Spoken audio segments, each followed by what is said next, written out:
Everyone, मैं हूं हेमा और इंजीनियरिंग मैथ्स की सीरीज में आप लोगों का स्वागत है। आज हम लोग ट्रांसपोर्टेशन प्रॉब्लम की इस सीरीज में एक नए मेथड की स्टडी करने वाले हैं जिसका नाम है वोगल्स अप्रोक्सीमेशन मेथड। इससे पहले हम लोगों ने दो मेथड्स की स्टडी की, जिनमें से फर्स्ट था हमारा नॉर्थ वेस्ट कॉर्नर मेथड और सेकंड था हमारा lowest cost entry method and the last one is Vogel's approximation method. अब इस मेथड में हम नया क्या करते हैं, ट्रांसपोर्टेशन प्रॉब्लम की कॉस्ट को मिनिमाइज करने के लिए। हमने बोला पहले कि ट्रांसपोर्टेशन प्रॉब्लम हम लोग क्यों पढ़ रहे हैं कि हम लोग अपनी कॉस्ट को जो पूरा हमारे प्रोसेस में कॉस्ट आएगी वो मिनिमम से मिनिमम आए। तो वोगल्स अप्रोक्सीमेशन मेथड एक डिफरेंट मेथड क्यों है, क्योंकि इस मेथड में क्या स्पेशल है कि हम लोग जो कॉस्ट इसमें आएगी, मिनिमाइज कॉस्ट आएगी, हम लोग ये चेक कर सकते हैं कि वो कॉस्ट हमारी ऑप्टिमल है या नहीं है। मींस हम लोग उससे भी कम कॉस्ट अपनी ला सकते हैं या नहीं ला सकते। तो देखते हैं ये मेथड है क्या। इसमें हम लोग एक नए तरीके से आंसर फाइंड करते हैं, वो होता है पेनल्टी मेथड। इसको हम लोग यूनिट पेनल्टी मेथड भी बोलते हैं और वोगल्स अप्रोक्सीमेशन मेथड भी बोलते हैं। तो इसमें हम लोग पेनल्टी फाइंड करते हैं। नॉर्थ वेस्ट में क्या किया था हम लोगों ने, नॉर्थ वेस्ट कॉर्नर से हमने कॉस्ट लेनी स्टार्ट की और उसको हम लोगों ने फिल किया कम डिमांड या कम सप्लाई से, और हम लोग ये प्रोसेस को कंटिन्यू करते रहे। फिर हम लोगों ने लोवेस्ट कॉस्ट में क्या किया था, जिस भी ब्रैकेट की कॉस्ट हमारे पास मिनिमम थी हमने उसको फिल किया मिनिमम सप्लाई या मिनिमम डिमांड से। अब इसमें क्या करेंगे, हम लोग पेनल्टी फाइंड करेंगे और फिर जो भी पेनल्टी मिनिमम हो मैक्सिमम होगी उस वाले रो में या उस वाली कॉलम में हम लोग जाएंगे। तो देखते हैं क्वेश्चन क्या है। मैंने आप लोगों को लास्ट वीडियो में कहा था कि हम लोग जो एक ही क्वेश्चन को दो मेथड से कर चुके हैं वो ही हम लोग वोगल्स अप्रोक्सीमेशन से भी करेंगे। उससे पहले हम लोग ये क्वेश्चन करते हैं, फिर देन हम लोग वो वाला क्वेश्चन भी उठाएंगे। तो ये क्वेश्चन क्या है, if a company is spending ₹1000 on transportation of its unit to 4 warehouses from 3 factories, कि एक कंपनी ट्रांसपोर्टेशन पर कितना खर्च कर रही है, ₹1000। 4 तो वेयर हाउसेज तक सामान पहुंचा रही है और 3 फैक्ट्रीज है उसके पास। 3 फैक्ट्री से 4 वेयर हाउसेज पर ट्रांसपोर्ट के जरिए सामान पहुंचाने का खर्चा कितना है, 1000। What can be the maximum saving by optimal scheduling. अब ये कह रहा है कि हम लोग जब वोगल्स अप्रोक्सीमेशन मेथड से क्वेश्चन को सॉल्व करेंगे तो हम उसकी मैक्सिमम सेविंग कितनी होगी। मीन्स हमारी कॉस्ट अब वोगल्स अप्रोक्सीमेशन से करेंगे तो वो मिनिमम आएगी और वो जो अभी नॉर्मल खर्च कर रहा है वो कितना कर रहा है, ₹1000। अब हमें फाइंड करना है वोगल्स अप्रोक्सीमेशन से इसकी कॉस्ट कितनी आएगी। Solve the following transportation problem. कितनी फैक्ट्रीज है, 3 factories, F1, F2 and F3। 4 warehouses, W1, W2, W3 and W4। इन सबकी कॉस्ट मैंने ऑलरेडी यहाँ पर लिख दी, 19 कॉर्नर्स में लिखी है मैंने, क्योंकि मैं एक टेबल एक्स्ट्रा बनाती थी। तो अभी मैंने इसी में ही लिख दी है कॉस्ट 19, 30, 50, 10, 70, 30, 40 एंड 60, 48, 70 एंड 20। कैपेसिटी कितनी है फैक्ट्रीज की, F1 की 7, F2 की 9 एंड F3 की 18। डिमांड्स W1 की 5, W2 की 8, W3 की 7 एंड W4 की 14। अब सबसे फर्स्ट हमारा स्टेप क्या होता है कि ये चेक करना कि हमारी ट्रांसपोर्टेशन प्रॉब्लम की ये जो मैट्रिक्स है ये बैलेंस है या नहीं है। बैलेंस से मतलब क्या था, summation over AI is equals to summation over BJ हमारे पास होना चाहिए। तो एक बार हम लोग चेक कर लेते हैं। This is A1, A2 and A3 and this is B1, B2, B3 and B4। Clear. Summation AI कितना है ये, 9 plus 18 27, 27 plus 7 34। Same as it is 5, 8, 7 and 14 is equals to 34। तो means summation over AI is equals to summation over BJ। तो हमारा first step क्या है कि the given transportation problem is a balanced transportation problem. First step finish. अब हम लोग हमारे वोगल्स अप्रोक्सीमेशन पर आते हैं कि हमारे ये मेथड में हमें क्या करना है। मैं यहां से इसे रब कर रही हूं B1 B2,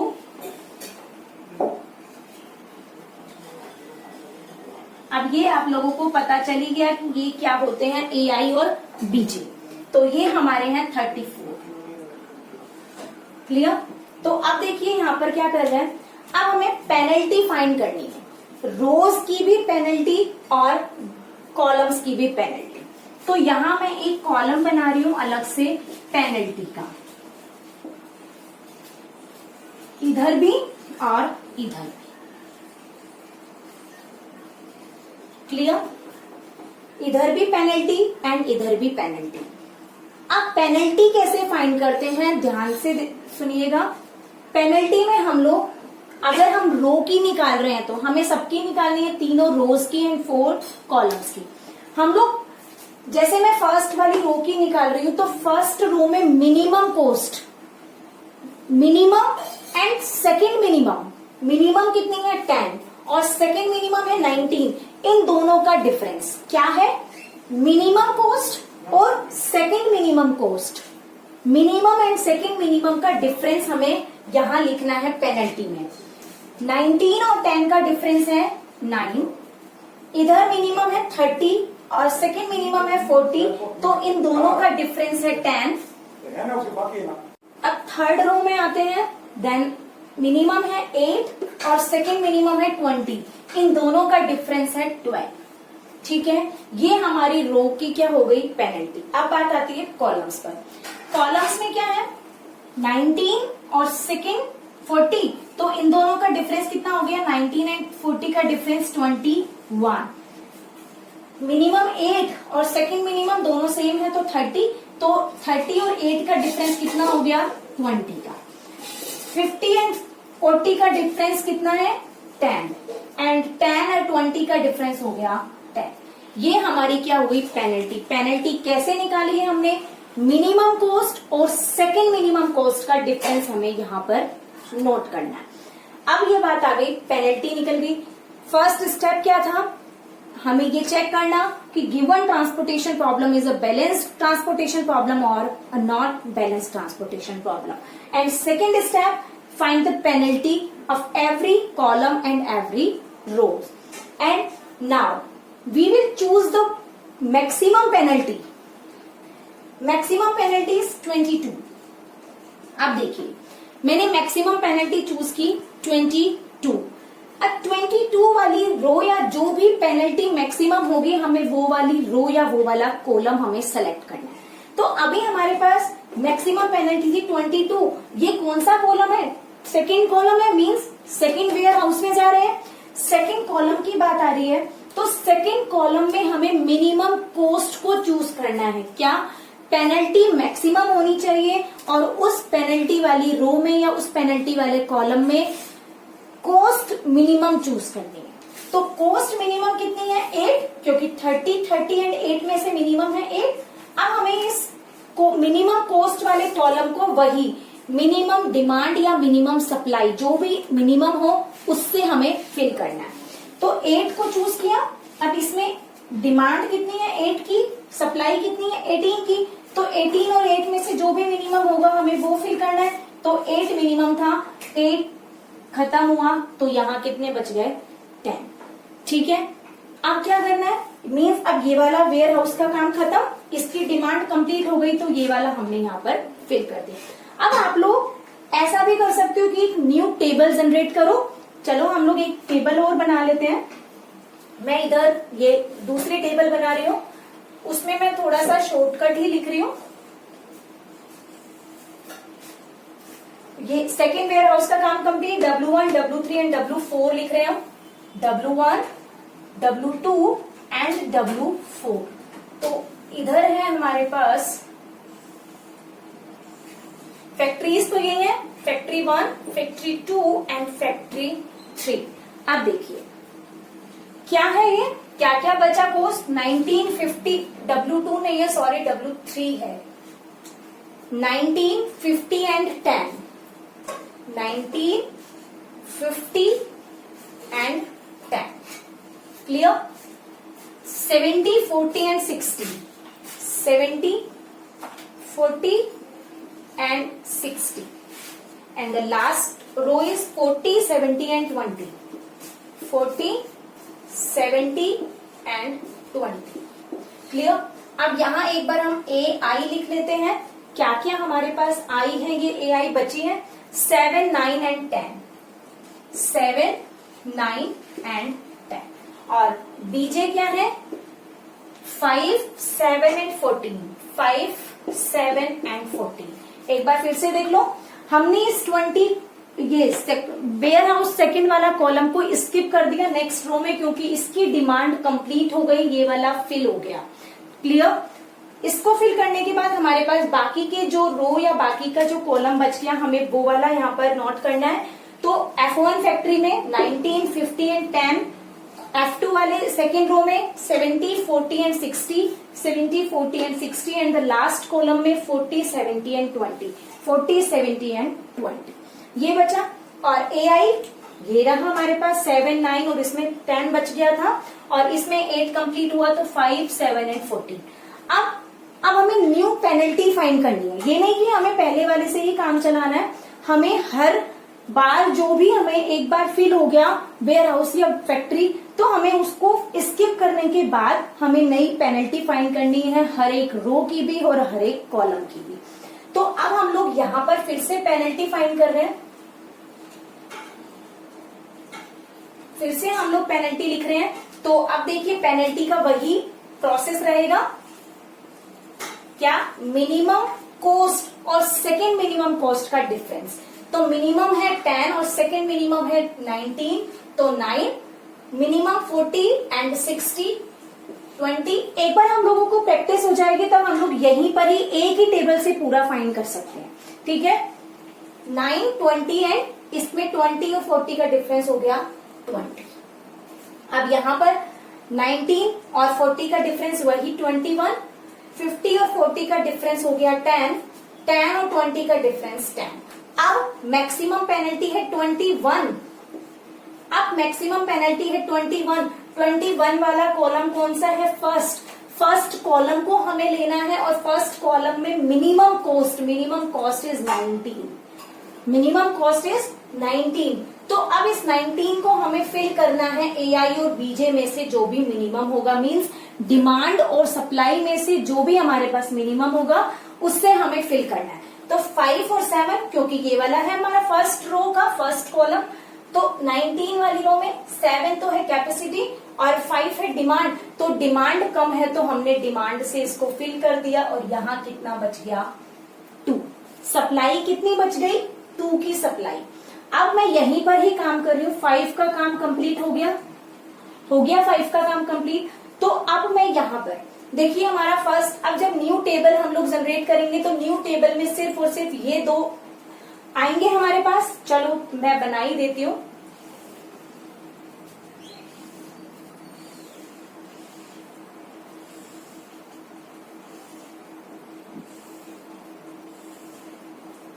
तो यहाँ पे है 50, क्योंकि फर्स्ट कॉलम इसके 50 और 10.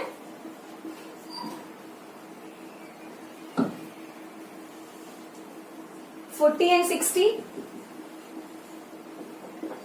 और 70 एंड 20. 70 और 20. और ए आई कितना है हमारे पास? अब फर्स्ट वाली के लिए 2, सेकेंड वाली के लिए 9 और थर्ड वाली के लिए 10. अब फर्स्ट वाली के लिए था ही नहीं, इसके लिए है 7 और इसके लिए है 40. सिर्फ यही 2 चीजें बची, यानी कि फैक्ट्रीज तीनों हैं और वेयर हाउसेस कौन कौन से बचे? W3 and W4. अब देखिए ये है F1, F2 एंड F3. यहां पर भी हम लोग पेनल्टी लिख रहे हैं. ठीक है, 2 ही है तो इनका डिफरेंस 40 और 60 का 20, इन दोनों का 50. और इधर जब पेनल्टी लिखेंगे तो इधर पेनल्टी कितनी आ जाएगी हमारे पास? 40 और 50 का डिफरेंस 10, 20 और 10 का डिफरेंस 10. तो मिनिमम पेनल्टी इज 50. अब हम ये वाली रो को लेंगे. कौन सी? थर्ड रो को हम लोग लेंगे क्योंकि इसमें मैक्सिमम पेनल्टी हमारे पास फाइंड हुई है। तो इसमें जो भी हमारे पास मैक्सिमम पेनल्टी वाला रो या कॉलम आएगी उसमें मिनिमम कोस्ट है 20 को किससे फिल करना है, सप्लाई और डिमांड में से जो भी मिनिमम होगी। तो 20 के लिए 10 तो सप्लाई है और 14 डिमांड है, तो हमने इसको 10 से फिल कर दिया और इधर डिमांड बच गई 4 की, तो ये 10 सप्लाई यहाँ पर फिनिश। क्लियर। अब क्या करना है, अब वापस से ये नेक्स्ट टेबल बनाएंगे तो उसमें ये 2x2 की मैट्रिक्स बनेगी, जो कि मैं नहीं बना रही हूं, यहीं पर ही सॉल्व कर रही हूं। अब इन दोनों का डिफरेंस वही 40, इन दोनों का डिफरेंस 20, इसका डिफरेंस कुछ आएगा ही नहीं क्योंकि ये थर्ड रो स्किप हो गई। 40 और 50 का डिफरेंस 10 और 60 का डिफरेंस 50। तो अब हम ये वाले 50 को ले रहे हैं, तो 50 वाले कॉलम में मिनिमम 10 को हमें 2 और 4 से फिल करना है, तो ये आ जाएगा 2 और यहाँ अभी डिमांड बच गई 2 की और ये वाला रो फिनिश। क्लियर। अब सिर्फ ये 2 बचा। अब हमें यहाँ पर कोई पेनल्टी निकालने की जरूरत नहीं है क्योंकि इसकी पेनल्टी यहाँ पर 20 आएगी, सिर्फ ये 2 बच रहे हैं और यहाँ 7 है और यहाँ 2 है, तो अपने आप फिल कर दीजिए। 7 को फिल किया तो इधर 2 बचा, फिर इधर 2 डिमांड और 2 सप्लाई। इसका मतलब हमारा प्रोसेस बिल्कुल सही जा रहा था, मीन्स कुछ भी एक्स्ट्रा नहीं बचा, तो ये चीज सही है। ठीक है, ये था हमारा पेनल्टी मेथड। अभी तक हम लोगों ने ये पेनल्टी फाइंड करके हमने एलोकेशन किया, मीन्स हर एक जो भी हमारे पास मिनिमम कॉस्ट वाला कॉलम था उसको हमने जो वैल्यू आ रही थी वो वैल्यू हमने डिसाइड करके फिल कर दी। अब हम वापस से एक पहले वाली ही टेबल बनाएंगे। जो पहले वाली टेबल है उसमें हम सारे एलोकेशंस, क्या बोला था मैंने कि दीज आर एलोकेशंस या दीज आर ऑक्यूपाइड सेल्स भी बोल सकते हैं एंड एलोकेशंस भी बोल सकते हैं। तो मैं पुरानी टेबल में ही एक जो गिवन टेबल है उसी में ही सारी वैल्यूज फिल कर रही हूँ। तो देखिए यहाँ पर आ रही हूँ मैं, इनको हटा दिया मैंने, ये बाकी का सारा फॉर्मेट कर रही हूँ या एक बार फिल करने के बाद हटा देंगे। 19 को कितनी वैल्यू एलोकेट हुई, 5, तो 19 को 5 वैल्यू एलोकेट हुई, तो 19 को हमने यहाँ पर 5 लिख दिया। ठीक है। अब नेक्स्ट टेबल में W3 और W4 में देखना हमें, W3 और W4 में 40 को वैल्यू डिसाइड हुई 7, 60 को वैल्यू डिसाइड हुई 10 और 10 को हमने फिल किया 2 से और लास्ट 20 को फिल किया 10 से। क्लियर। और कुछ नहीं रह रहा क्योंकि फर्स्ट टेबल में ये आया, सेकेंड टेबल में वेयर हाउस 1 में 19 को वैल्यू डिसाइड हुई 5 की और W4 में ये तीनों फिल हो गए और 40 फिल हुआ 7 से। तो ये हमारा काम खत्म हुआ पेनल्टी से। अब देखिए एक बार ये भी रीचेक कर लो कि डिमांड और सप्लाई कंप्लीट फिल हुई है या नहीं हुई। तो फर्स्ट में 7 की सप्लाई थी तो 5 + 2 7 हो गया। फैक्ट्री 2 में 9 की सप्लाई थी, 7 + 2 9। फैक्ट्री 3 में 18 की थी तो 10 + 8 18। वेयर हाउस 1 में 5 की डिमांड थी तो 5 कंप्लीट, 2 में 8 की डिमांड थी 8 कंप्लीट, 3 में 7 की थी देन 7 कंप्लीट एंड 4 में 14 की थी तो 10 + 4 = 14। क्लियर। अब हमारा ये वाला सारा रफ वर्क है, हम लोग इसको रब कर देंगे। ठीक है।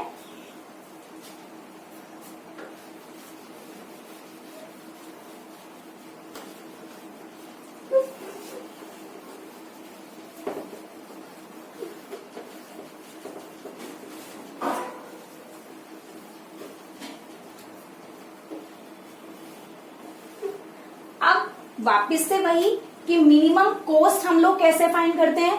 मिनिमम कॉस्ट के लिए क्या था हमारे पास, अब हमें मिनिमम कॉस्ट के लिए हम लोग CIJ × XIJ करते हैं। क्या करते हैं, CIJ × XIJ। जो हमने यहाँ कॉर्नर्स में वैल्यू फिल की है दीज आर CIJ और जो इनको वैल्यूज मिली है एलोकेशंस मिले हैं वो है XIJ। तो हमारे जो फंक्शन होगा वो क्या होता है, समेशन ओवर CIJ × XIJ। तो हमें मल्टीप्लाई करना है 19 × 5, 19 into 5 plus 10 into 2 plus 40 into 7 plus 60 into 2 plus 8 into 8 and plus 20 into 10। तो अब हमें इन सबको मल्टीप्लाई करके 19 into 5 95 plus 10 into 2 20 plus 2 80 plus 120 plus 64 and plus 200। तो हम लोग इसको एक बार ऐड करते हैं। ऐड करने पर कितना आएगा? 5 plus 4 9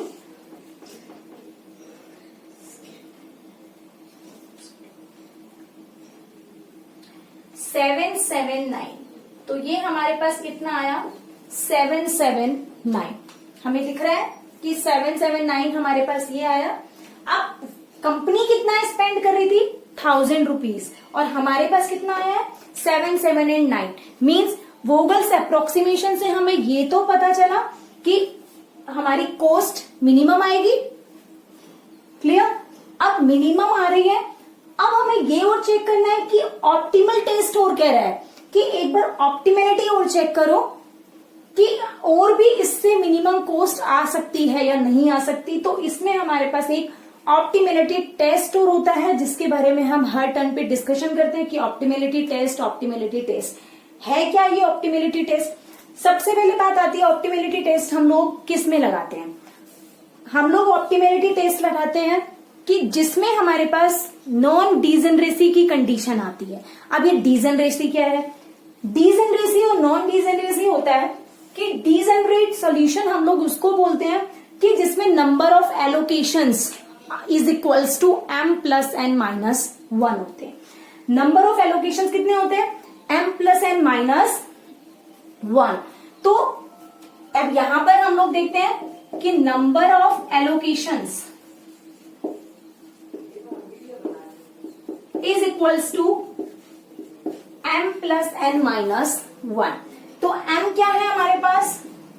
number of rows means 3, और नंबर ऑफ कॉलम्स है 4 माइनस 1, तो 7 माइनस 1 6 आना चाहिए। तो एक बार देखते हैं कि ये 6 है या नहीं है। 1 2 3 4 5 एंड 6 मीन्स ये हमारा क्या है? नॉन डीजेनरेट है। डीजेनरेसी कब आता है?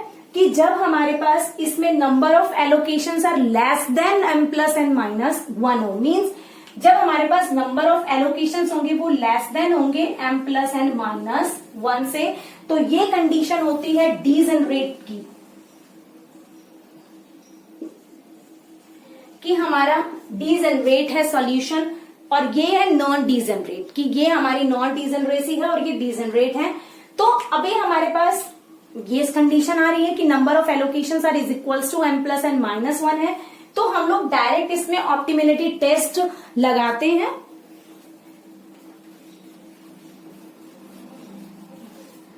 अब ऑप्टिमलिटी टेस्ट के लिए हम लोग क्या करते हैं?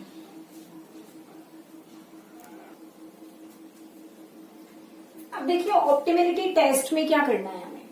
मैंने एक न्यू टेबल बना ली है, सिर्फ और एलोकेशंस और कॉस्ट लिखी है इसमें, 10 को 2 है वगैरह वगैरह वगैरह। अब हमें ऑप्टिमलिटी टेस्ट में 2 नए मेंबर्स को ऐड करना है, वो है UI और VJ। अब ये UI और VJ की वैल्यू कैसे निकालनी है? ये तो हमने चेक कर लिया कि number of allocations are is equals to m plus n minus 1 होने चाहिए, तो वो तो 6 है ही। अब हमें UI और VJ फाइंड करने हैं। मैंने इधर लिखा UI और इधर लिखा VJ। क्लियर? इधर UI और इधर VJ। अब UI और VJ की वैल्यू कैसे फाइंड करनी है? ध्यान से देखना कि हम सबसे पहले वो वाली रो या वो वाला कॉलम सेलेक्ट करते हैं जिसमें नंबर ऑफ एलोकेशंस मैक्सिमम है। क्या बोला? कि वो वाली रो या वो वाला कॉलम सेलेक्ट करते हैं जिसमें नंबर ऑफ एलोकेशंस मैक्सिमम है। तो अब देखते हैं हम लोग सबसे पहले मैक्सिमम किसमें है हमारे पास? इसमें 2 है रो में, इस रो में भी 2 है और इसमें भी 2 है। अब कॉलम वाइज देखते हैं, चेक करा तो इसमें 1, इसमें 1, इसमें 1 एंड इसमें 3। तो जिसमें भी हमारे पास नंबर ऑफ एलोकेशंस मैक्सिमम है तो वो ui या vj क्या होगा, 0 वैल्यू हम लोग उसको सब्स्टिट्यूट करते हैं। क्या बोला, अब हमारे पास 3 वैल्यूज आएंगी u1 की, u1, u2 and u3, v1, v2, v3 and v4। तो हमारे पास v4 की वैल्यू आ चुकी है। ठीक है, अब ये बाकी के कैसे निकालेंगे, हमने कैसे चेक किया, v4 को कैसे हमने सब्स्टिट्यूट किया 0, क्योंकि नंबर ऑफ एलोकेशंस इस कॉलम में क्या थे 0। सपोज फर्स्ट रो में 0 होते, फर्स्ट रो में मैक्सिमम होते तो u1 की वैल्यू 0 हम लोग पुट कर देते। अब देखिए अब बाकी के कैसे निकालेंगे, ध्यान से देखना कि बाकी के हम लोग कैसे निकालेंगे, 0 हम लोग इसी से अब सारे निकालेंगे। ठीक है, कैसे कि 0 वाले से अब पहले सबसे पहले 10 पर जाओ, जो कोस्ट है ना, ध्यान से सुनना, coast minus v4, coast minus v4, तो हमारे पास ये फॉर्मूला होता है Cij is equals to ui plus vj। क्या है, Cij is equals to ui plus vj। अब इससे ना आप बाकी के सारे लिख लो जिसमें भी एलोकेशंस एग्जिस्ट कर रहे हैं। तो हमने सबसे पहले फर्स्ट वाले के लिए लिखा, तो C12 is equals C11 is equals to u1 plus v1, C14 is equals to u1 plus v4, same as it is C23 is equals to u2 plus v3 and C24 is equals to u2 plus v4। ऐसे कि ऐसे ही आप लोग बाकी के भी 2 रह रहे हैं वो भी हम लोग नोट कर लेते हैं। चलो, C32 is equals to u3 plus v2 and C34 is equals to u3 plus v4। ये हमने सारे ले लिए। अब हम लोग इनसे बाकी की वैल्यूज को फाइंड करते हैं। जैसे सबसे पहले मैं फर्स्ट वाले पर बात करती हूँ, तो अब हमारे पास C14 क्या है, C14 की value 10 is equals to u1 की वैल्यू नहीं है हमारे पास और v4 की वैल्यू है 0, तो इससे u1 की वैल्यू कितनी आ गई, 10। मीन्स u1 की वैल्यू कितनी आ गई, 10। अब बाकी के भी हम लोग सिंपल सा तरीका देखो, इनको सबको एक मैंने तुम्हारे रिवाइज के लिए बता दिया। बाकी हम लोग कैसे देखते हैं, फटाफट से हमें यहाँ पर लिखनी होती है, एग्जाम्स में हमारे पास इतना टाइम नहीं होता कि हम लोग ये सारी की सारी वैल्यूज फाइंड करके देखें अलग से। तो अब देखिए यहाँ पर मैं क्या कर रही हूँ, कोस्ट में से ये माइनस कर रही हूँ जिसमें एलोकेशंस एग्जिस्ट कर रहे हैं, जिस भी ब्रैकेट में उस एलोकेशन में मैं जो भी कोस्ट है उसमें से ये v4 की वैल्यू माइनस कर रही हूँ। जैसे 10 में एलोकेशन था 2, तो 10 माइनस 0 10। 60 वाले में एलोकेशन से 2 का, तो मुझे तो सिर्फ कोस्ट से काम है, 60 माइनस 0 60। 20 वाले में भी एलोकेशन है तो 20 माइनस 0 20। मेरे पास u1, u2 और u3 तीनों मिल चुके हैं। हम लोग इससे भी फाइंड कर सकते हैं। अगर आप लोगों को ये समझ में नहीं आएगा तो आप लोग इससे भी फाइंड कर सकते हैं। ठीक है, अब हमारे पास ये तीनों आ चुके। अब मैं इनसे v4 से जितने भी निकालने थे निकाल लिए। अब मैं इनसे बाकी के v1, v2 और v3 निकालूंगी। कैसे, अब 10 पर चलो। फर्स्ट रो में किस किस में एलोकेशन है, फर्स्ट में और फोर्थ में। तो फर्स्ट वाले पर बात करते हैं, इसमें एलोकेशन है तो 19, Cij क्या है 19 माइनस 10 कितना आ गया value 9। Clear, 19 minus 10 is equals to 9। अब 10 से मैं बाकी, इसमें एलोकेशन नहीं है इसमें भी नहीं है, ये दोनों नहीं निकाल सकती, और इस वाले में 10 माइनस 10 ऑलरेडी 0 हो गया। 60 पर आओ, 60 से 70 वाले में एलोकेशन नहीं है, 30 वाले में भी नहीं है, 40 वाले में एलोकेशन है, तो 40 माइनस 60 माइनस का 20। ध्यान रखना कोस्ट में से ये वैल्यू माइनस करनी है। यहां देख लो आप लोग, कोस्ट में से जो भी वैल्यू आ रही है उसको हमें माइनस करना है। ठीक है, अब v3 भी आ गया, सिर्फ बचता है v2। v2 के लिए 20 से फाइंड करना है, तो ये फाइंड करना है, तो इसमें एलोकेशन है तो 8 माइनस 20 माइनस का 12। ठीक है, हम लोग ये सारे इससे भी निकाल सकते हैं। जैसे हम लोगों ने u1 की वैल्यू इससे निकाली 10, मैं एक और वैल्यू फाइंड करके दिखा देती हूँ आपको। अब देखिए हम लोग बाकी कौन सा फाइंड कर सकते हैं। हमारे पास सबसे पहले V4 आया, तो जिसमें भी V4 आया है उससे आप लोग निकाल लो। देखो V4 इसमें आ रहा था, V4 इसमें है और V4 इसमें है, तो मैं सबसे पहले ये तीनों वैल्यूज फाइंड कर लेती हूँ। एक तो निकाल ही ली। अब V4 में C24 की वैल्यू है हमारे पास 60 इज इक्वल्स टू U2 की वैल्यू फाइंड करनी है और V4 की वैल्यू है 0, तो U2 हमारे पास कितना आ गया 60, जो कि हमने पहले ही लिख लिया। कैसे आ रही है ये वैल्यू 60 माइनस 0, फिर इस पर आ जाओ। C34 है 20 इज इक्वल्स टू U3 की वैल्यू फाइंड करनी है और V4 है 0, तो U3 इज इक्वल्स टू 20। तो ये हमारे पास tan 60 एंड 20 कैसे आए कि कोस्ट में से V4 माइनस कर दिया। अब हमारे पास U1 आ गया, तो U1 की वैल्यू जिसमें भी जा रही है उसमें रखकर C की वैल्यू और U की वैल्यू रख के आप लोग बाकी के भी फाइंड कर सकते हैं। क्लियर। अभी हमारे पास ये आ चुके हैं UI और VJ। क्लियर। मैक्सिमम एलोकेशंस वाले हम लोग नंबर्स को, या रो हो या कॉलम हो, उस वाले को हम लोग UI VJ को 0 पुट करते हैं, फिर उससे हम लोग बाकी की वैल्यूज को, सब वैल्यूज को हम लोग फाइंड करते हैं। अब देखिए नेक्स्ट स्टेप क्या होगा।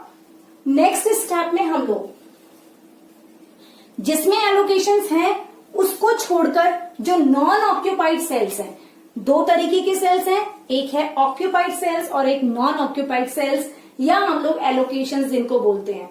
अब नॉन ऑक्यूपाइड सेल्स से हमें काम करना है, ये ऑक्यूपाइड सेल्स से नहीं, क्योंकि ऑक्यूपाइड सेल्स में तो ऑलरेडी एलोकेशंस हैं। नॉन ऑक्यूपाइड सेल्स पर आओ। हमें यहां पर इधर तो CIJ है, इधर मुझे UI प्लस VJ लिखना है। UI प्लस VJ कितना है हमारे पास, यहां देखिए -12 प्लस 10, क्या लिखना है मुझे UI प्लस VJ। इस वाले पर UI प्लस VJ, जिसमें भी एलोकेशंस नहीं है, मींस नॉन ऑक्यूपाइड सेल्स में मुझे UI प्लस VJ लिखना है। तो इधर क्या -12 प्लस 10 माइनस का 2, इधर आओ, इसमें भी एलोकेशन नहीं है। -20 प्लस 10 माइनस का 10, इसमें भी एलोकेशन है। इस पर आ जाओ। 9 प्लस 60 69, इसमें भी एलोकेशन नहीं है, तो माइनस का 12 प्लस का 60 हमारे पास कितना आ गया 48। इसमें एलोकेशन, इसमें एलोकेशन। इस पर आ जाओ। 9 प्लस 20 29, -20 प्लस 20 0, -20 प्लस 20 0। तो अब देखिए यहां पर, अब इधर मुझे DIJ फाइंड करना है। DIJ का मतलब, DIJ क्या होगा, DIJ is equals to CIJ minus UI plus VJ। Step wise step. First step क्या करना था हमने अपना मिनिमम कॉस्ट निकालने के बाद ऑप्टिमेलिटी टेस्ट में हमें एक नई टेबल बनानी है। उसमें सिर्फ मुझे CIJ और एलोकेशन से कहा, मैं इधर से कैपेसिटी और पेनल्टी वाला सब कुछ ब्लैंक कर देना। अब इसके बाद मुझे UI और VJ फाइंड करना था, जो कि हम लोगों ने UI और VJ फाइंड कर लिया। जो भी अभी हमने प्रोसेस बताया कि जिसमें भी मैक्सिमम एलोकेशंस आएंगे उस वाले को सबसे पहले 0 लिख दो, उससे हम बाकी के फाइंड कर लेंगे। Clear. First step and second step complete. फिर जो नॉन ऑक्यूपाइड सेल्स हैं, नॉन ऑक्यूपाइड सेल्स में हम लोग क्या करेंगे, इधर कॉर्नर में UI प्लस VJ की वैल्यू लिखेंगे। UI प्लस VJ -12 प्लस 10 लिख दिया, इधर बाकी के भी लिख देंगे।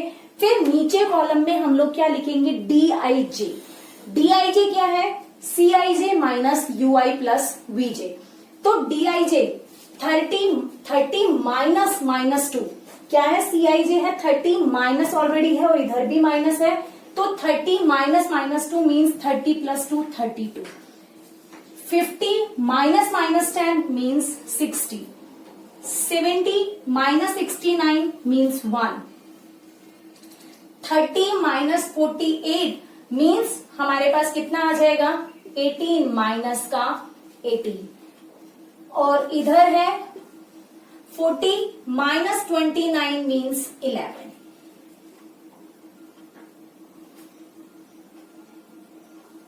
ठीक है, और 70 माइनस 0 70। अब देखिए, अब ऑप्टिमिलिटी चेक हमें इसी वाली से करना है, DIJ से। DIJ से ही हमें पता चलेगा कि हमारा जो सॉल्यूशन आया है वो ऑप्टिमल है या नहीं है। इफ, अब यहां कंडीशन क्या होती है, if all the DIJ are greater than 0।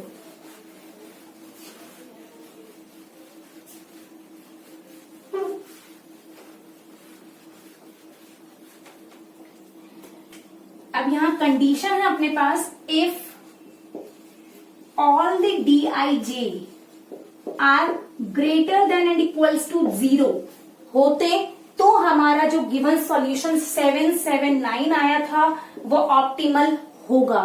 क्या, अगर DIJ की सारी वैल्यूज, जो ये सारी वैल्यूज आई हैं, ये पॉजिटिव आती या 0 के इक्वल आती हैं तो हमारा गिवन सॉल्यूशन है वो ऑप्टिमल होगा, अदरवाइज नॉन ऑप्टिमल होगा। मींस हमें ऑप्टिमल सॉल्यूशन फाइंड करना होगा, आगे प्रोसेस निकालना पड़ेगा। तो आप देखिए DIJ की सारी वैल्यूज पॉजिटिव आ रही है या नहीं आ रही। फर्स्ट में पॉजिटिव, सेकंड में पॉजिटिव, थर्ड में पॉजिटिव, बट यहां पॉजिटिव नहीं है, और इधर भी पॉजिटिव है एंड इधर भी पॉजिटिव है। अगर ये भी पॉजिटिव आ जाता ना, क्या, अगर ये भी पॉजिटिव आ जाता तो हमारा जो 779 था वो ऑप्टिमल सॉल्यूशन होगा। क्लियर। अभी हमारे पास एक वैल्यू है जो नेगेटिव आई है। नेगेटिव आने पर हम लोग क्या करते हैं, ये ध्यान से देखना। जब हमारे पास ये नेगेटिव आएगा, कोई एक DIJ नेगेटिव आएगा तो हम लोग उसको प्लस थीटा पुट कर देते हैं। क्या किया, प्लस थीटा पुट कर दिया। दोबारा से बोल रही हूं मैं, अब इसका एक वो क्वेश्चन नहीं, मतलब वो वाला क्वेश्चन नहीं करवाऊंगी जिसमें सारे के सारे पॉजिटिव आएंगे। तो ये देख लेना आप लोग कि अगर ये DIJ भी पॉजिटिव हो जाता तो हमें आगे प्रोसेस करने की नीड नहीं थी, तो हमारा यही वाला सॉल्यूशन ऑप्टिमल सॉल्यूशन होता। बट अभी हमारे पास one value of DIJ is negative, so we put the value of this cell is theta। हमने इस सेल को थीटा पुट कर दिया। अब हमें इस थीटा से स्टार्ट करता हुआ एक लूप बनाना है जो कि यहां से स्टार्ट हो और यहीं पर ही खत्म हो जाए। और स्टार्ट कैसे करना है, सिर्फ उन्हीं सेल में लेके जाना है जिसमें एलोकेशंस हैं, मींस जो सेल ऑक्यूपाइड सेल्स हैं। यहां से स्टार्ट किया, थीटा से स्टार्ट करते हुए एक लूप बनाना है ऑक्यूपाइड सेल से होता हुआ। तो देखिए कैसे करेंगे, प्लस थीटा से होता हुआ अगर हम लोग इधर लूप लेके जाते हैं, इधर फिर इधर, मैं डायरेक्ट ही इधर ले रही हूं, बताती हूं क्यों। क्योंकि देखिए मैं यहां पर लेके गई, फिर इधर से इधर एंड इधर से यहां और इधर, मैंने एक लूप बनाया, थीटा दिस एंड दिस, क्योंकि ये ऑक्यूपाइड सेल से। अब बात आती है मैंने इस बीच वाले सेल को क्यों स्किप कर दिया।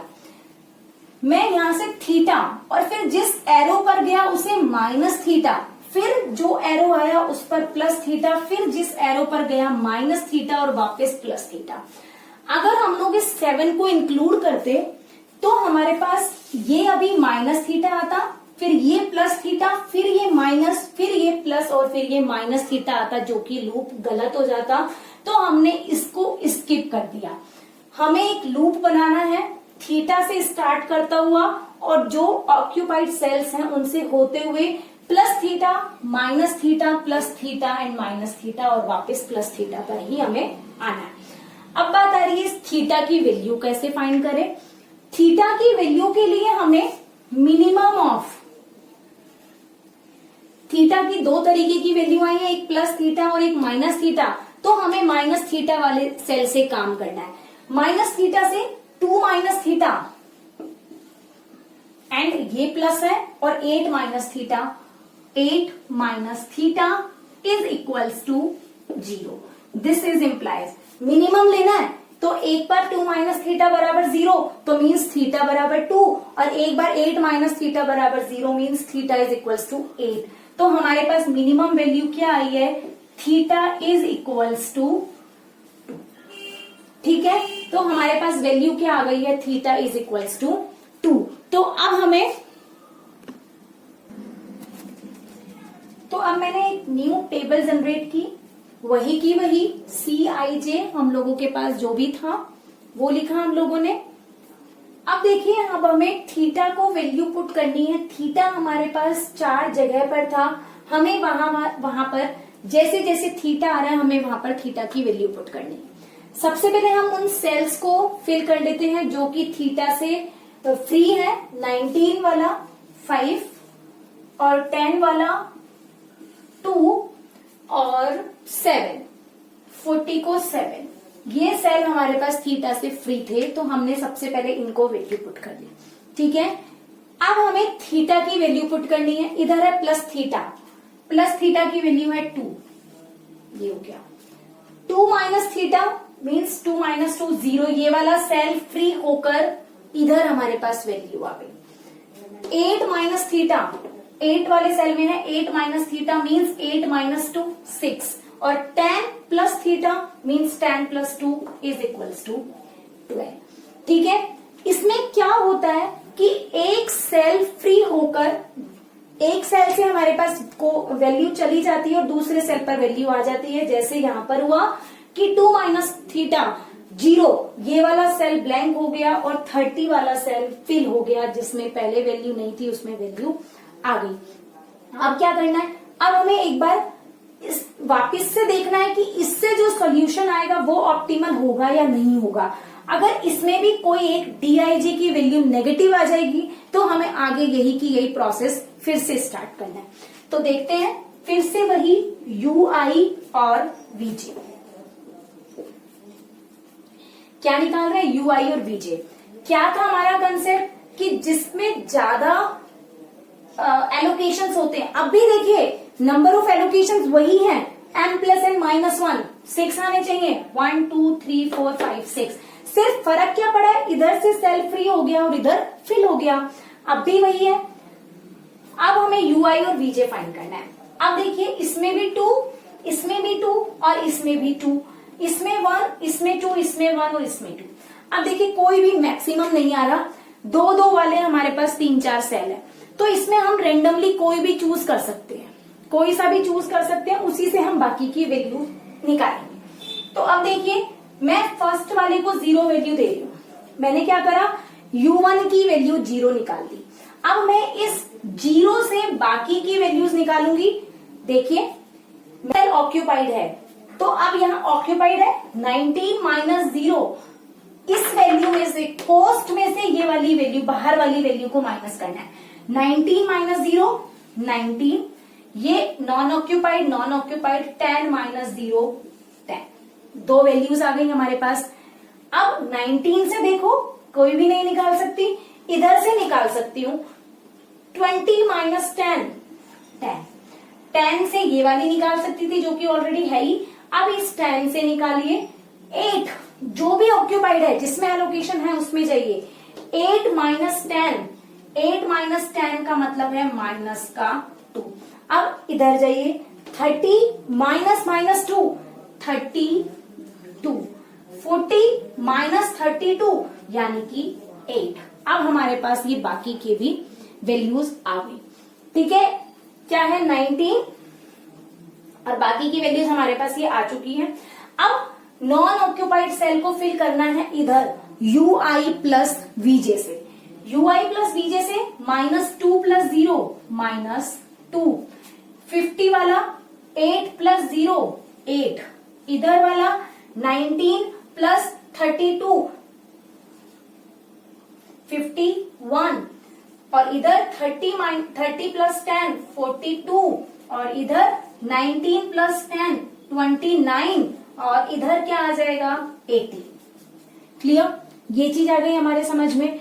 UI और VJ के लिए हमने रैंडमली किसी को भी, क्योंकि यहाँ पर मैक्सिमम सेल नहीं था कोई भी, तो मैक्सिमम एलोकेशंस नहीं थे किसी भी रो में या किसी भी कॉलम में, तो हम लोगों ने फर्स्ट वाले को 0 नाम दिया। फिर 0 से हम लोगों ने बाकी जो भी ऑक्यूपाइड सेल्स धीरे धीरे करके आते जा रहे हैं, हमने उनमें वैल्यूज UI और VJ की वैल्यूज हम लोग फाइंड करते जा रहे हैं।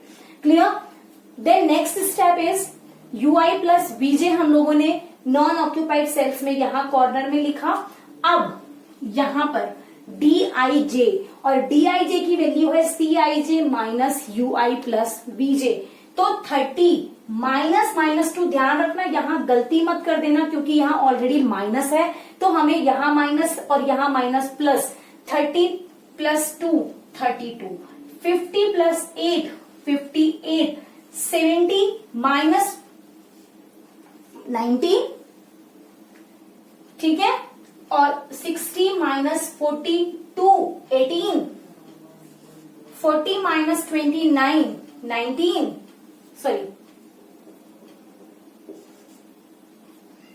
ठीक है, 70 माइनस 8 जो भी आएगा पॉजिटिव आएगा, ठीक है, 70 माइनस 18 पॉजिटिव आएगा। तो यहां पर dij 32, 58, 19, 18, 11 एंड जो भी आएगा पॉजिटिव है। तो यहां हम लोग ये लिख देंगे here all the dij are greater than and equals to 0। So the solution is, solution जो भी होगा हमारे पास मिनिमम सॉल्यूशन होगा या मिनिमम कॉस्ट जो भी होगी वो हमें निकालनी होगी। 19 into 5 plus 10 into 2 plus 30 into 2 plus 40 into 7 and plus 8 into 6 और प्लस 20 इंटू 12। अब हम लोग जब इसको सॉल्व करोगे आप लोग, ये सॉल्यूशन 779 से भी मिनिमम आएगा, ठीक है। अब ये चीज देख लेना आप लोग कितना आएगा, आई थिंक कि 95 plus 20 plus 60 plus 280 plus 48 and plus 240। जब इसको हम लोग, तो जब हम लोग इनको ऐड करेंगे तो ये आएगा 743। तो अब देखिए हमारा वैल्यू 779 से भी लेस देन आ चुकी है 743। तो अब कंपनी ट्रांसपोर्ट के जरिए सामान बेच रही थी, वो सेल कर रही थी 1000 का। अब हमारे पास कितना आया 743। तो कितने का डिफरेंस आया हमारे पास 257 का। क्लियर। तो 257 का उसे मतलब वो अभी लॉस में जा रहा था, अगर वो इस तरीके से भेजे तो उसको 257 रुपीज का प्रॉफिट होगा। मींस मिनिमम कॉस्ट उसकी 743 आएगी। तो ये था हमारा ऑप्टिमिलिटी टेस्ट फाइंड करना। अब इसमें दोनों तरीके के आ गए, जब डीआईजे पॉजिटिव आया है और जब डीआईजे नेगेटिव आया है, कोई भी एक डीआईजे नेगेटिव। अब देखिए एक चीज और देख लेना कि अगर कोई भी एक डीआईजे 0 के इक्वल है, कोई भी एक डीआईजे 0 के इक्वल है, तो हमारे पास उसके एक से ज्यादा सॉल्यूशन हो सकते हैं। ठीक है। अगर सारे डीआईजे ग्रेटर देन 0 है तो यूनिक सॉल्यूशन होगा, अदरवाइज कोई एक 0 है तो उसका एक से ज्यादा सॉल्यूशन एग्जिस्ट कर सकता है। तो ये हमारा फिनिश हुआ वोगल्स अप्रोक्सीमेशन मेथड। नेक्स्ट वीडियो में हम लोग एक और एग्जाम्पल इसका सॉल्व करेंगे वोगल्स अप्रोक्सीमेशन मेथड का, जिसमें लूप में थोड़ी बहुत चेंज आएगा। मींस वो लूप हमारा बिल्कुल सीधा सीधा नहीं बन सकेगा। क्लियर। अभी हम लोग पढ़ रहे हैं बैलेंस्ड ट्रांसपोर्टेशन प्रॉब्लम। अभी हमारे पास अनबैलेंस्ड ट्रांसपोर्टेशन प्रॉब्लम भी आएगी और नॉन डिजनरेट कंडीशन भी आएगी। जैसे डिजनरेसी में क्या था कि m प्लस एन माइनस 1 हमारे पास, नॉन डिजनरेट में हमारे पास m plus N minus 1 allocation आ रहे थे, बट डिजनरेसी में क्या होगा कि allocation are less than m plus N minus 1। अभी हम लोग इन सारे केसेस पर स्टडी करेंगे। नेक्स्ट वीडियो में मिलते हैं नए टॉपिक के साथ, नए क्वेश्चन के साथ।